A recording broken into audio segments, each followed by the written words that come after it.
ಇವತ್ತು ಹೊಲದಲ್ಲಿ ಗೋಡಂಬಿ ಗಿಡದಲ್ಲಿ ವಿಶೇಷವಾದ ಕೀಟಗಳು ಅಂದರೆ ಬೋರಂಗಿ ಅಂತಲೂ ಕರಿತಿದ್ವಿ ನಾವು ಚಿಕ್ಕವರಿದ್ದಾಗ. ಅವು ಯಾವ ರೀತಿ ಕುಂತಿವೆ ನೋಡ್ರಿ ಅಲ್ಲಿ.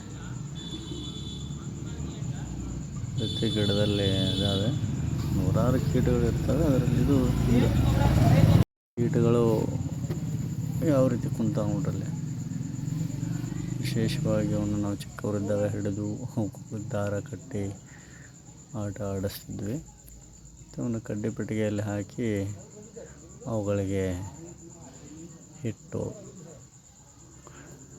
ಹಾಕ್ತಿದ್ವಿ. ಇಲ್ಲಿ ನೋಡ್ರಿ, ಮತ್ತೆ ಇನ್ನೊಂದು ಇರುವೆ ಗೂಡು ಕಟ್ಟಿದಾವಲ್ಲಿ. 2 ಎಲೆಗಳನ್ನು ಸೇರಿಸಿ ಅದರಲ್ಲೇ ಗೂಡು ಕಟ್ಕೊಂಡು ಅಲ್ಲೇ ಉಳಿದಿದ್ದಾವೆ ನೋಡ್ರಿ. ಬಂದು ಇರುವೆಗಳು ಯಾವ ರೀತಿ ಅಲ್ಲೇ ಗೂಡನ್ನು ಕಟ್ಕೊಂಡು ವಾಸ ಮಾಡ್ತಾಯಿದ್ದಾವೆ. ಒಂದು ಗಿಡ ಇದ್ದರೆ ನೂರಾರು ಜೀವಿಗಳಿಗೆ ಆಸರೆ ಆಗುತ್ತೆ ಅನ್ನೋದಕ್ಕೆ ಇದೇ ಒಂದು ಉದಾಹರಣೆ ನೋಡ್ಬೋದು. ಇನ್ನೊಂದೆರಡು ಗಿಡದಲ್ಲಿ ಜೇನು ಕೂಡ ಕಟ್ಟಿದ್ವು. ಎದ್ದು ಹೋಗಿ ಓಡೋಗಿದಾಗ ತೋರಿಸ್ಬೇಕಂತ ಮಾಡಿದ್ದೆ ನಾನು ನಿಮ್ಗೆ. ಅವು